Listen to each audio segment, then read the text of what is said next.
Hello नमस्कार मी भद्रश्री आणखी काही नवीन ब्लॉगमध्ये तुमचं मनापासून स्वागत करते. कसे आहात तुम्ही सर्वजण? मी आशा करते तुम्ही सर्वजण मस्त आणि मस्त असाल. तर आज ना मी तुमच्याबरोबर अशा महिना आता संपतच झालेला आहे ना, त्यामध्ये मी कापण्या पण केल्या नव्हत्या आणि मला पण स्वतःला खूप आवडतात कापण्या. तर म्हणलं आज कराव्यात कापण्या, तर त्याची पण रेसिपी शेअर करावी आणि त्याचबरोबर मुलांना स्नॅक्ससाठी पण काहीतरी बनवायचं होतं. तर शंकरपाळी बनवणार आहे तर म्हटलं त्याची पण रेसिपी तुमच्याबरोबर आज शेअर करावी. तर मग वेळ न घालता आपण आपल्या रेसिपीला सुरुवात करूया. तर पहिल्यांदा आहे ना कापण्यासाठीचं पीठ मळायला घेते मी इथं. तर फुलपात्राने सगळं माप घेतलेलं आहे मी. तर अडीच फुलपात्री जी आहेत तर ती गव्हाचं पीठ घेतलेलं आहे मी. आणि त्याच्यानंतर मग अर्ध फुलपात्र जे आहे तर ते बेसन पीठ घेतलेलं आहे. हे जे सगळे पीठ आहेत ना तर ते मग चाळून घेतलेले आहेत मी, म्हणजे त्यात काय गुठळ्या वगैरे राहिला नको या हिशोबाने. तर समजलंच तुम्हाला की 2.5 वाटे गव्हाचं पीठ आणि 2.5 फुलपात्र गव्हाचं पीठ आणि अर्ध फुलपात्र बेसनचं पीठ.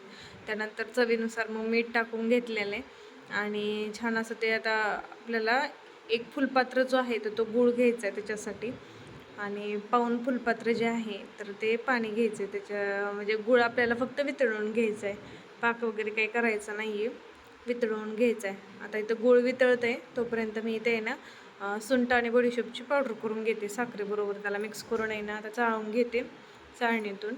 तर ह्याने ना छान चवीला लागतात कापण्या आपल्या. मग ते घेतलेलं आहे आणि इकडं आपला गूळ पण वितळलेला आहे. थंड झाल्यानंतर मग आता आपल्याला मळायला घ्यायचं आहे पीठ.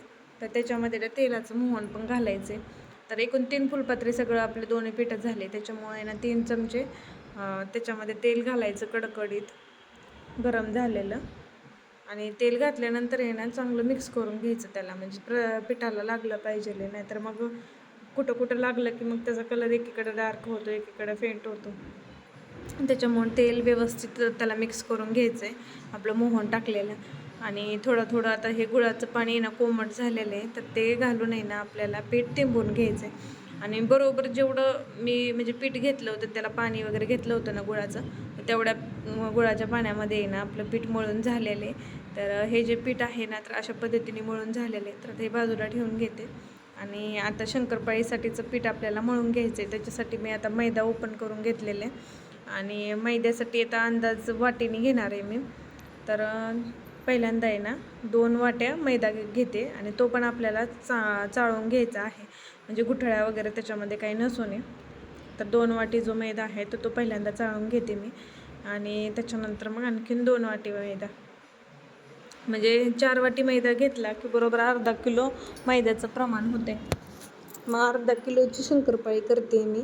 तर 2 वाटी आधी घेतल्या चाळून आणि आता 2 वाटी चाळून घेते, म्हणजे एकूण आपल्या 4 वाटी मैदा होईल.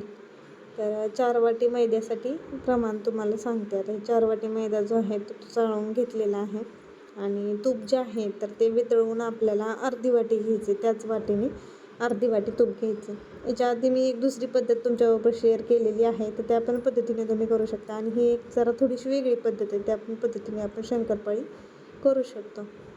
तर अर्धी वाटी टाकलेली तूप मी, तर अर्धी वाटी तूप टाकलं त्याच्यामध्ये आता 1 वाटी पिठी साखर जी आहे तर ती टाकून घ्यायची आणि छान असं आपल्याला ते फेटून घ्यायचं, म्हणजे मळून घ्यायचं. ते पिठी साखर आहे ना तुपामध्ये चांगली मिक्स करून घ्यायची आणि ती पिठी साखर मिक्स झाली की दूध जे आहे तर ते आहे ना 1 वाटी दूध आपल्याला त्याच्यामध्ये मिक्स करून घ्यायचं आणि हे जे सगळं मिश्रण आहे तर ते छान असं गुठळ्या मोडून आपल्याला एकदम स्मूथ करून घ्यायचं आणि त्याच्यासाठी थोडंसं फिरवून घ्यायचं, त्याला मिक्स करून घ्यायचं सगळ्या गुठळ्या मोडून. आणि ते चांगलं म्हणजे स्मूथ झालं की त्याच्यामध्ये थोडं थोडं मैदा टाकून आपल्याला ते पीठ आहे तर ते मळून घ्यायचं. तर बघा मी आता चमच्याच्या साहाय्याने ना इकडून थोडा थोडा मैदा टाकून घेते आणि त्या प्रकारे आहे ना आपलं पीठ जे आहे तर ते मळून घेते. तर अशा पद्धतीनेच आपण शंकरपाळीचं पीठ मळून घ्यायचं आहे.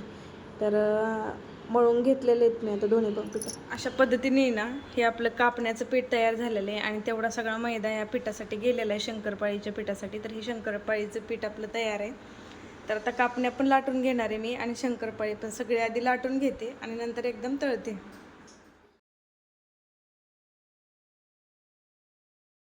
तर आता इथं आहे ना कापण्या ज्या आहेत तर त्या लाटून घेते मी आणि लाटून झाल्यानंतर मग आपल्याला त्याच्यावरती आहे ना खसखस टाकायची. खसखस ऑप्शनल आहे, तुम्हाला टाकू वाटलं तर टाकायची, नाही तर नाही टाकलं तरी चालते. तर मी टाकली होती खसखस.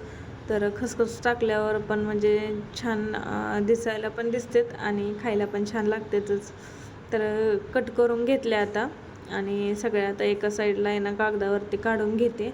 आणि त्याच पद्धतीने आता शंकरपाळी जी आहे तर ती पण सगळी लाटून म्हणजे करून घेते, म्हणजे तळायला दोन्ही एकदम रिकाम होते.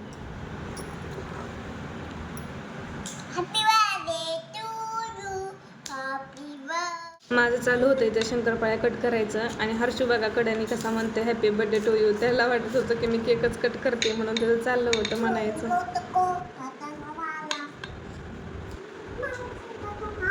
काय करतो रे हर्षू? काढू लागतो मला शंकरपाळी, मदत करतो मला.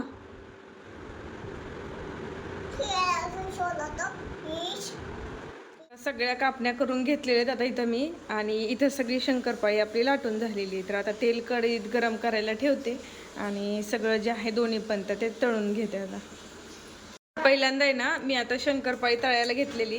हे बघा आपली शंकरपाळी. तर एकदम जास्त म्हणजे कडक पण होऊ द्यायचं नाही, मीडियम तापलं ना तेल थोडं थोडं वरती यायला लागली की मग टाकून घ्यायची शंकरपाळी. बारीक गॅसवरती आपली शंकरपाळी जी आहे ती तळून घ्यायची. आपली शंकरपाळी भाजेल आणि नंतर ह्या चाळणीमध्ये काढून ठेवते. आधी शंकरपाळीच तळून घेते आणि नंतर मग कापण्या तळते. आता एकदम भाजल्यानंतर तुम्हाला दाखवते त्याला कलर कसा झाला आहे ते. बारीक गॅसवरती आपल्याला शंकरपाळी म्हणजे तळून घ्यायची आहे. मीडियम पण नाही करायचा आणि मोठा पण नाही ठेवायचा, एकदम बारीक गॅसवरती. म्हणजे कसं आतमध्ये पर्यंत आहे ना शंकरपाळी आपली तळली जाईल. हे बघा आता त्याला थोडासा कलर यायला सुरुवात झालेली आहे. तर आता असा कलर झालेला आहे तर मी काढून घेते, कारण नंतर काढल्यानंतर पण थोड्या वेळ ना त्याची तळण्याची प्रोसेस आहे ना चालूच राहते, शंकरपाळीची पण आणि कापण्याची पण. म्हणून आपल्याला जो कलर पाहिजे त्याच्यावरती काढून घ्यायचं. म्हणजे आणखीन थोडंसं थंड झालं की मग आणखीन थोडासा डार्क कलर येतो त्याला. मस्त अशी आपली शंकरपाळी काढून घेते आणि बाकीच्या पण अशाच तळून घेते. शंकरपाळी बघा आपली आहे ना करून झालेली आहे, सगळी तळून झालेली आहे. हे बघा. आणि आता कापण्या टाकलेल्या आहेत मी तळायला, पहिला घाणा कापण्याचा. तर कापण्या पण ज्या आहेत तर त्या आपल्याला आहे ना बारीक गॅसवरतीच तळून घ्यायचेत. जास्त मोठा गॅस करून तळायचे नाहीत, कारण त्यामध्ये गुळ आहे मग करपल्या जाते. बारीक गॅसवरतीच आहे ना तर सगळ्या कापण्या तळून घेते.